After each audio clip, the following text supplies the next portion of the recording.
तो कहानी की शुरुआत में यूक्रेन की पुरसकून जगह को दिखाया जाता है, जहाँ पर मैकोला नाम का एक आदमी छोटी सी झोपड़ी में अपनी बीवी के साथ रहा करता था। दोनों अपनी जिंदगी में बहुत खुश थे। मैकोला की बीवी आर्ट्स ड्राइंग किया करती थी। वो लकड़ी को तराश कर चीजें बनाया करती थी। वो लकड़ी का एंजल फरिश्ता बनाकर मैकोला की बाजू पर बांध देती है। मैकोला पास वाले स्कूल में मैथ्स पढ़ाया करता था। वो अपनी साइकिल पर बच्चों को पढ़ाने जाता था। मैकोला के घर में कोई भी इलेक्ट्रॉनिक की चीज नहीं थी। जब वो स्कूल में होता था तो ब्रेक के वक्त टीवी पर खबरें सुना करता था। ऐसे ही एक दिन वो टीवी पर खबर सुनता है कि रशिया में लोगों को मारा जा रहा है और रशिया यूक्रेन पर हमला करके उस पर कब्जा करना चाहती है। अब ये खबर सुनने के बाद मैकोला अपनी क्लास में बच्चों को पढ़ाने चला जाता है, जहाँ पर वो बड़े ही प्यार से बच्चों को पढ़ाया करता था। पर यहीं पर इस क्लास में एक बदमाश लड़का था जो मैकोला को बिल्कुल भी पसंद नहीं करता था। वो हर वक्त इन इरादों में रहता था कि कैसे मैकोला को स्कूल से बाहर निकाला जाए,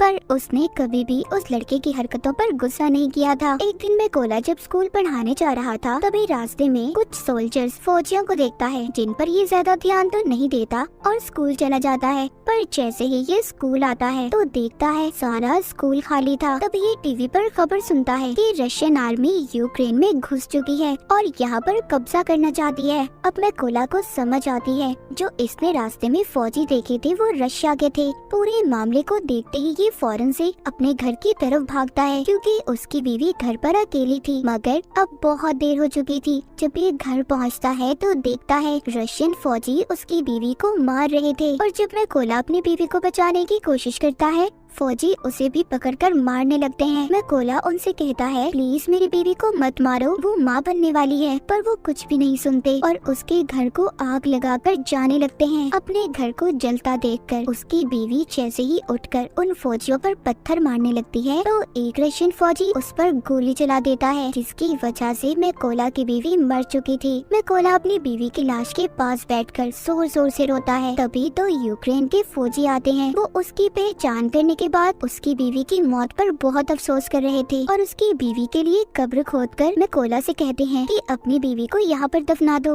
अब मैकोला अपनी बीवी को दफनाकर अपने घर को देख रहा था। रशियन फौजियों ने उसकी बीवी को भी मार दिया था और उसके घर को भी जला दिया था, इसलिए अब वो बदले की आग में जल रहा था। वो रशियन फौज से बदला लेना चाहता था, इसलिए अब वो यूक्रेन के फौजियों से कहता है कि प्लीज मुझे भी आर्मी में शामिल कर ले, मैं भी फौजी बनना चाहता हूँ। ये सुनकर वो फौजी मैकोला को अपने साथ ले गए थे, पर जाने से पहले मैकोला अपने पास लकड़ी का एंजल रख लेता है जो उसकी बीवी ने उसकी हिफाजत के लिए बनाया था। जब ये बेस पर आता है तो यहाँ के कमांडर इसको आर्मी में शामिल नहीं करते, कहते हैं कि क्या पता ये कोई जासूस भी हो सकता है। पर मैकोला कमांडर को बताता है कि रशिया की फौज ने मेरी आंखों के सामने मेरे घर को जला दिया और मेरी बीवी को भी मार दिया, इसीलिए मेरे पास जीने की अब कोई वजह नहीं है। मैं रशिया की फौज को मार कर ही सुकून का सांस लूंगा। मैं अपने मुल्क को बचाऊंगा ताकि रशिया की फौज यहाँ पर किसी और के घर को ना उजाड़े। ये सुनकर कमांडर मैकोला को आर्मी में शामिल करने के लिए तैयार हो गया था। उसकी ट्रेनिंग अब शुरू हो जाती है। मैकोला को बंदूक के बारे में कुछ भी नहीं पता था।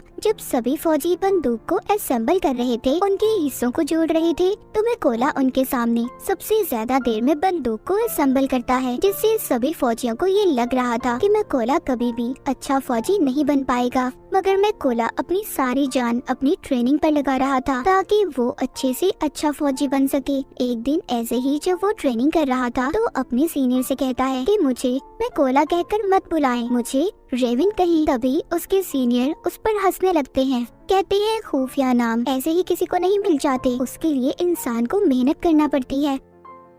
अब मैकोला पूरी जान से ट्रेनिंग कर रहा था। रात को जब सभी सिपाही सो रहे होते थे तो तब भी मैकोला अपनी प्रैक्टिस करता रहता था। एक दिन उनका कमांडर सबसे कहता है कि हमारे पास स्नाइपर निशानेबाज की कमी है, कौन है जो तुम में से स्नाइपर बनना चाहता है? इनमें से बहुत कम लोग थे जो अपना हाथ ऊपर करते हैं। इन्हीं में से मैकोला भी था जो अपना हाथ ऊपर करता है। सभी उसे देखकर हंस रहे थे। कमांडर उसे कहता है तुम्हें तो बंदूक भी सही तरह से असेंबल नहीं करने आती, तो तुम क्या स्नाइपर बनोगे? मैकोला कहता है, मैं एक अच्छा स्नाइपर बन सकता हूँ, आप मेरा कोई भी टेस्ट ले सकते हो। कमांडर उसको टेस्ट लेते हुए कहता है कि तुम्हें सिर्फ 20 सेकंड में इस बंदूक को असेंबल करना होगा। अब मैकोला अपनी आंखों पर पट्टी बांधकर बंदूक को जोड़ना शुरू करता है और सिर्फ 18 सेकंड में उसने बंदूक को असेंबल कर दिया था। ये देखकर सभी हैरान हो गए थे। जो लोग पहले इस पर हंस रहे थे वो अब इसके लिए तालियां बजा रहे थे। इसके बाद मैकोला की स्नाइपर की ट्रेनिंग शुरू हो गई थी। वो जी जान लगाकर स्नाइपर की ट्रेनिंग कर रहा था। वो दिन भी आ गया था जब सभी स्नाइपर्स को उनकी बंदूकें दी जाती हैं। जहाँ पर सबको अच्छे मॉडल की बंदूकें दी गई थी, वहीं पर मैकोला को पुरानी बंदूक दी जाती है जो सही से काम भी नहीं करती थी। जब मैकोला अपने सीनियर से कहता है कि सर मुझे भी नई बंदूक चाहिए, तो उसका सीनियर उसे गुस्से से जवाब देता है। कहता है कि पहले तुम्हें खुद को साबित करना होगा कि तुम एक अच्छी स्नाइपर हो, तभी तुम्हें बंदूक दी जाएगी। अब सबकी ट्रेनिंग शुरू हो गई थी। इनका सीनियर सबसे कहता है, जब तुम अपना निशाना लगा रहे होगे तो तुम्हें चाहे कोई भी परेशानी आ जाए, तुम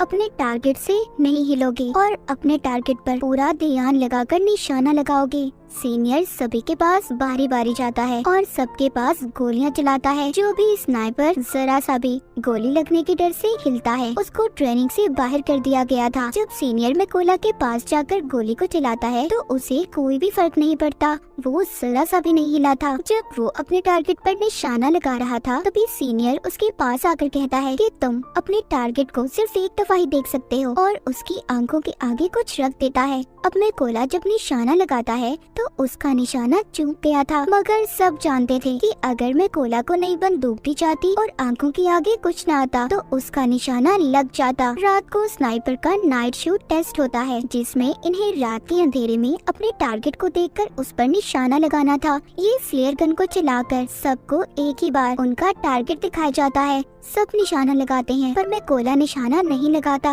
वो अपने दिमाग में फासले को देखकर मीटर का अंदाजा लगाकर फिर निशाना लगाता है, जिससे उसका निशाना बिल्कुल ठीक लगता है, जो आज तक किसी ने नहीं किया था। वो मैकोला ने कर दिखाया था। सबका अब रिजल्ट आ चुका था। सीनियर मैकोला को सैल्यूट करता है और कहता है तुम पास हो चुके हो। जिसके बाद कर्नल मैकोला से कहते हैं अपने सभी जरूरी सामान को पैक कर लो, तुमने एक जरूरी मिशन पर जाना है। मैकोला का पहला मिशन ये था कि पास ही एक चेक पॉइंट पर रशियन आर्मी ने कब्जा किया हुआ था, जिसको इन लोगों ने उनसे छुड़वाना था। मैकोला अपने साथियों के साथ उस जगह पर पहुंच जाता है। इन सबको एक एक टारगेट दिया गया था। सभी अपनी पोजीशंस ले लेते हैं जहां पर बैठकर इन्होंने निशाना लगाना था। जब ये इन पर शूट करने वाले थे तो देखते हैं एक गाड़ी चेक पॉइंट की तरफ जा रही थी। कर्नल सबको गोली चलाने से मना करते हैं। वहीं पर रशियन आर्मी गाड़ी को रोक लेती है, जिसमें एक कपल कहीं पर जा रहा था। रशियन आर्मी ने उन लोगों का पासपोर्ट ले लिया था और उन्हें काफी बुरी तरह से मारने लगते हैं। ये देखकर कर्नल सभी स्नाइपर को गोलियां चलाने का कहता है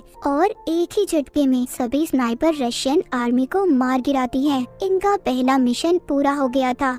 ये सभी खुशी खुशी अपने बेस पर वापस आ गए थे। जब मैकोला अपने बाकी साथियों को देखता है तो वहाँ पर कोई भी नहीं था। उसे पता चलता है कि वो दूसरे मिशन पर है। मैकोला को ये भी पता चल गया था कि उस मिशन में इसके बहुत से साथी भी मर गए हैं और उन सबको एक ही रशियन स्नाइपर ने मारा है, जो रशियन आर्मी का सबसे बेहतरीन स्नाइपर है। कुछ दिन के बाद इनका दूसरा मिशन भी शुरू हो गया था। ये सभी उस जगह पर पहुंच जाते हैं जहां पर रशियन आर्मी कब्जा करने वाली थी।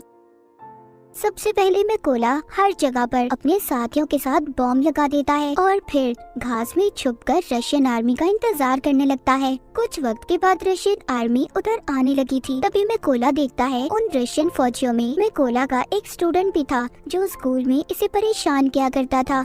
ये वही बदमाश लड़का था और अब वो रशियन आर्मी में शामिल हो चुका था। जैसे ही कर्नल इन्हें शूट करने का कहते हैं तो मैकोला थोड़ा सा घबरा गया था, क्योंकि ये अपने स्टूडेंट को मारना नहीं चाहता था। पर फिर भी ये अपने सभी जज्बात को साइड पर रखकर गोली बॉम्ब वाली जगह पर चला देता है, जिससे बहुत बड़ा धमाका होता है। सभी रशियन फौजी मारे जा चुके थे। बाद में कर्नल जब मैकोला के पास आते हैं तो पूछते हैं तुम क्या सोच रहे थे। मैकोला बताता है कि उन रशियन फौजियों में मेरा एक स्टूडेंट भी था। कर्नल कहते हैं कि वो उस लड़के ने चुना है कि वो गद्दारों में शामिल हो गया, इसीलिए तुम्हें उसके लिए बुरा मानने की जरूरत नहीं है। इसके बाद ये वापस से बेस पे आ चुके चुके थे। कर्नल ज्यादातर अपना वक्त अब मैकोला के साथ ही गुजारते थे, क्योंकि अब कर्नल पूरी तरह से मैकोला पर यकीन करने लगे थे। कर्नल मैकोला को बताते हैं कि मेरी 2 बेटियां हैं और उन्हें नहीं पता कि मैं आर्मी में कर्नल की पोस्ट पर हूँ। उनको मैं ये कह कर आया हूँ कि मैं बहुत बड़ा बिजनेस करता हूँ और मेरी बीवी ने भी मेरी बेटियों को नहीं बताया। ये सुनकर मैकोला भी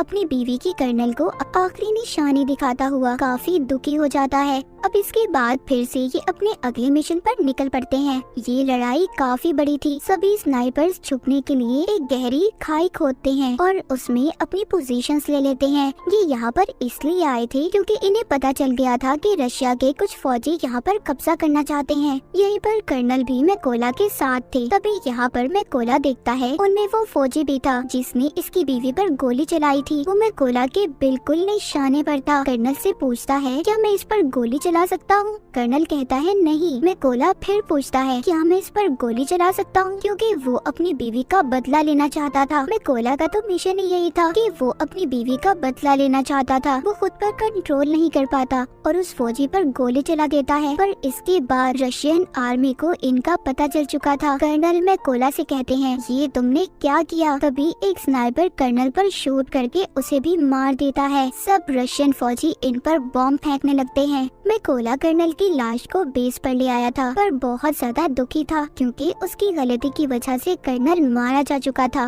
मैकोला ने अब ये कसम भी खाई थी कि वो उस स्नाइपर को कहीं से भी ढूंढ कर लाएगा और कर्नल की मौत का बदला लेगा। इसलिए वो अगले मिशन के लिए अकेला ही निकल गया था। उसको उस स्नाइपर की जगह के बारे में भी पता चल जाता है। वो अब अपने टारगेट को फिक्स करके एक स्नाइपर को मार गिराता है, पर वहाँ पर एक स्नाइपर मैकोला पर गोली चला देता है जो उसको लगती तो रही, पर वो जख्मी हो गया था। लेकिन स्नाइपर को भी मैकोला ने मार दिया था।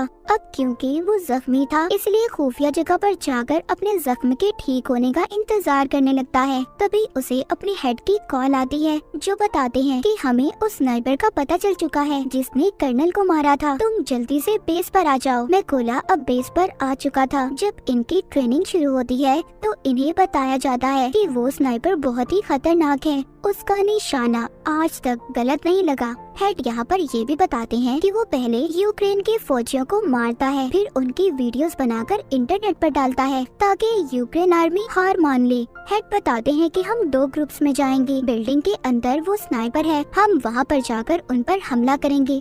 तभी मौके का फायदा उठाकर मैकोला उस स्नाइपर को मार देगा। प्लान बन जाने के बाद ये सब लोग ऐसा ही करते हैं। सभी उस जगह पर जाकर अपनी अपनी पोजीशंस ले लेते हैं और ये रशियन का ध्यान भटकाने में कामयाब हो जाते हैं। और मैकोला इसी बात का फायदा उठाकर अंदर जाकर रशियन स्नाइपर को मार देता है। मैकोला अपने साथियों से कहता है कि मेरा रास्ता साफ कर दो। ये सुनकर सभी मैकोला के साथी रशियन आर्मी पर गोलियां चलाकर उन्हें मार देते हैं। अब अंदर जो स्नाइपर छुपकर बैठा था जिसको मैकोला मारने आया था, वो सोचता है कि कोई भी फौजी उसकी बात का जवाब नहीं दे रहा। जब ये ऊपर छत पर चेक करने जाता है तो वहाँ पर जो रशियन स्नाइपर था वो मर चुका था। ये देखकर वो वापस से अपने पोजीशन पर आ जाता है। जब वो सामने मैकोला की बीवी का बनाया हुआ एंजल देखता है तभी मैकोला ऊपर से छलांग लगाकर उस स्नाइपर को मार देता है। जब दूसरे स्नाइपर को थोड़ी आवाज आती है तभी मैकोला उसके पास भी एक बॉम्ब फेंकता है और उस स्नाइपर का काम भी तमाम हो चुका था।